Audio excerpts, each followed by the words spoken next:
I'm Bob Joseph. A pleasure to welcome to the program the new anchor of the CBS Evening News, Jeff Glor. Good morning. Hey, Bob. Good morning. Thanks for having me. Well, a pleasure indeed, and let me be the latest, probably out of thousands of people, to congratulate you. Thank you so much. Thank you. What have the last couple of days been like? I've monitored the first two CBS Evening News broadcasts that you've anchored. I like the look. I like the pacing. What's it been like for you to take over as the face of this legendary broadcast? It's been a little bit of a whirlwind, as you might imagine. So, I'm just trying to take story by story and meeting by meeting and discussion by discussion and and move forward as best we can. The CBS News is an organization that means a whole lot to me. It has for a long, long time. I've been a student of it.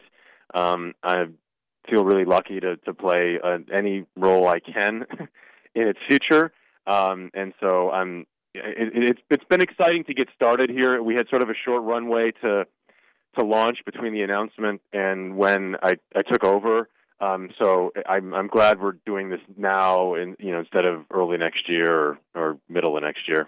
Well, must have been tough also waiting. I mean, the excitement and anticipation after the final decision was made by the top people at CBS News. And on the one hand, I can see where, from the moment that they made the choice and said, Jeff Glor, you are the person who will be the next anchor of the CBS Evening News. On the one hand, I could see, say, if they told you that at 6 o'clock one night, you'd want to say, okay, yeah. I know where the studio is, and I'm ready to go. On the other hand, I can see where, well, let's take this slow and gradual.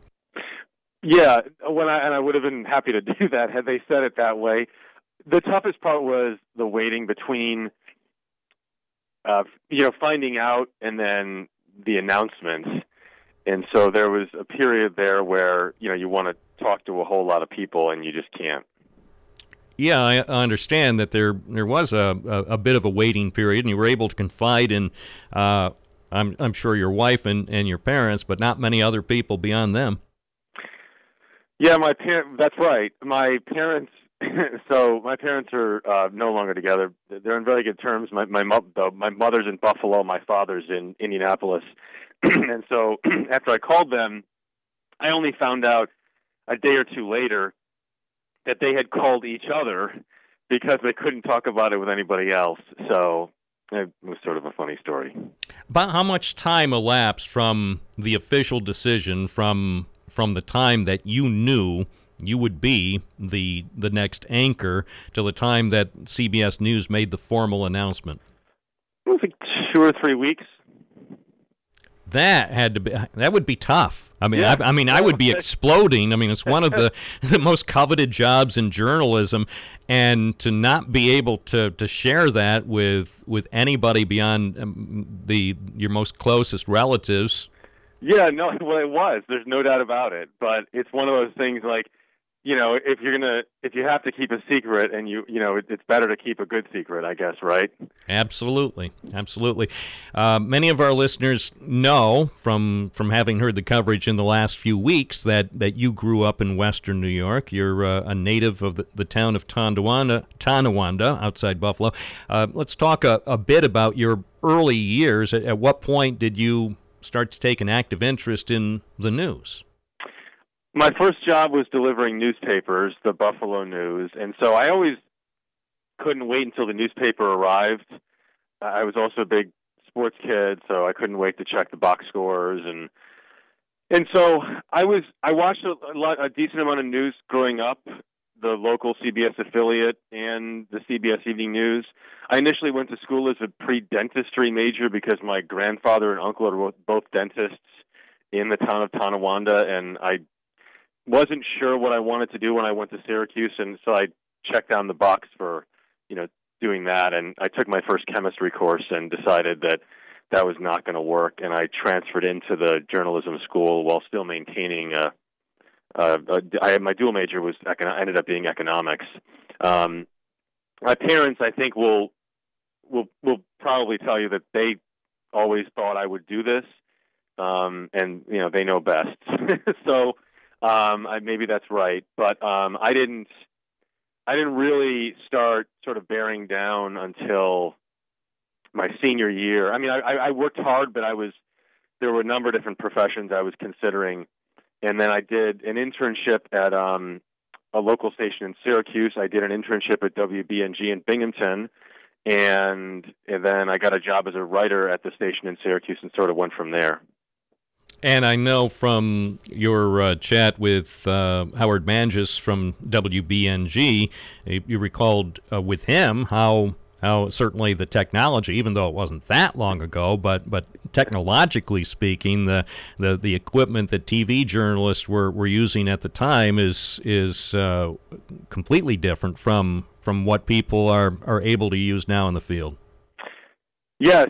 So I was, while everyone else was enjoying their senior year, which I probably should have done more, I would drive down to WBNG late on Friday night or very early on Saturday morning, and then work all weekend, out in the field as a reporter, producer, cameraman, all of that, and gathering elements for the weekend broadcasts.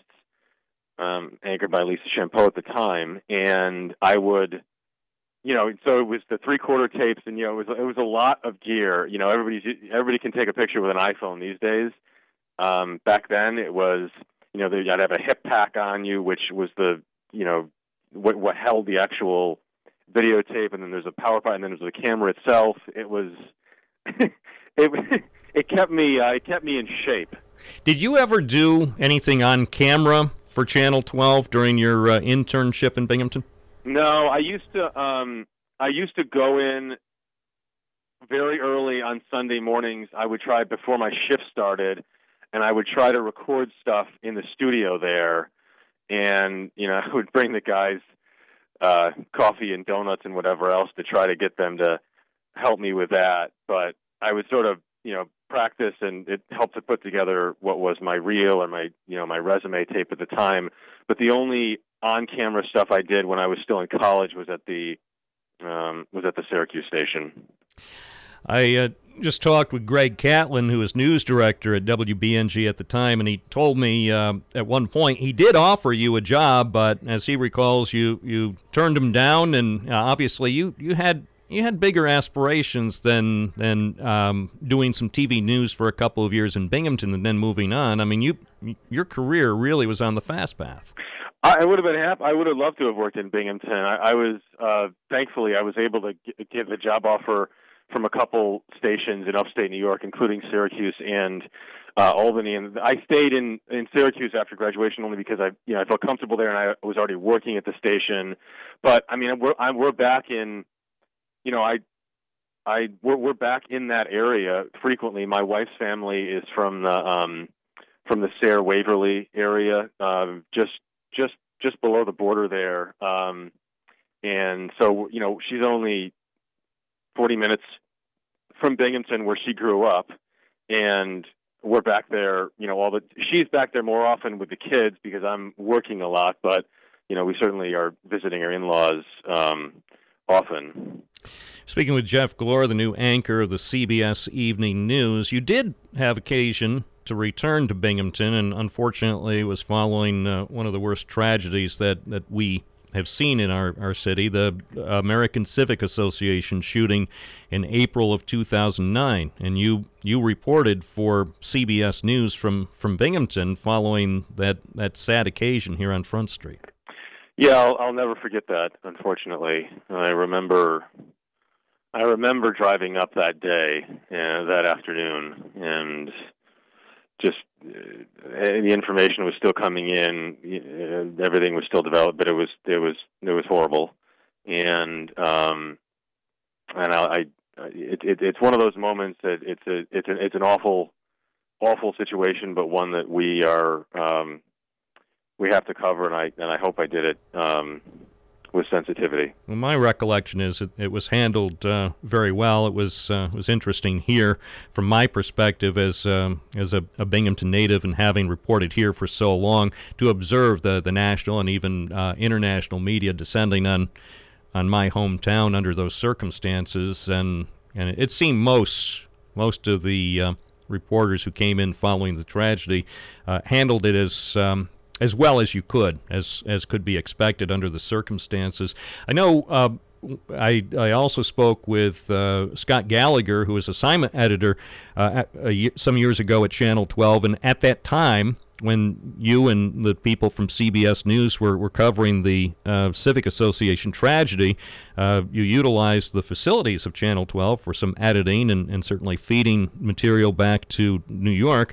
But one thing that Scott Gallagher mentioned that struck him was that it was so nice of you afterwards to buy not just pizza but a lot of food, pizza, salads, and so on, to express your appreciation for the people at Channel 12 and Action News. Oh, that's nice. I remember that now. That's really nice of him to say, and I remember Scott, of course. So, that means a lot to me. Now, your anchor of the CBS Evening News, I noticed from the time that Anthony Mason signed off at about 6:58 on Friday night to the time you signed on at 6:30 Monday night, a few changes were made. The basic premise of the broadcast remains intact, but the evening news has been tweaked a bit. Yeah, and you'll see more changes moving forward. We're trying to vary up. You mentioned the pacing. We're trying to vary up the pacing just a little bit, and we're also, so we're trying to do a couple different things. In terms of obviously the face presenting the news is different too, but varying up the pacing. And I also think there are opportunities when the pace might be even a little bit faster to start, when we can then take more time for some deeper dives and some whether it's an investigative piece of journalism or something like that, where we can focus on what CBS News has always been so good at, and that is the deep reporting and writing. And it is interesting, as a person who's loved news all my life, I still enjoy comparing the differences, some of the similarities, and some of the differences with the network news broadcast. Obviously, World News Tonight with David Muir, another Central New York, Upstate New York native, has its own pacing and a way of doing things, and NBC Nightly News with Lester Holt is also a somewhat different broadcast with some different approaches to certain news stories and a way to handle things. And also, it is so important, we understand it's so competitive, that you want to retain your viewers, hopefully for the entire broadcast, and also make the broadcast accessible, especially to younger viewers who these days are getting so much of their news on digital platforms. There are 1,001 ways, different ways to program this broadcast, and I'm glad that you're a student of it and you watch, and I know a lot of folks do too. Of course, I did growing up and still do today. So there's a lot of decisions that happen behind the scenes that people don't see, and we're just trying to do it in the best way we know to stay true to the tradition of CBS News, while also respecting and acknowledging our digital future. And I think we can do both those things at the same time. And to that end, of course, now the CBS Evening News is being presented later in the evening on CBSN, so people who miss it live or didn't record it on a DVR still be able to see it on CBS's digital platform. Yep, that's important for us that airs at 10 p.m. online, which anybody can see, and that has some updates depending on what's happening as the news, between the time the initial broadcast is on at 6:30 and 10 p.m. So it's important for us to recognize, I think, that people can watch the news now not just on a television screen, but on a smartphone, on an iPad, on computer screens, whatever else. That said, and so we understand that. We also understand that we're broadcasters.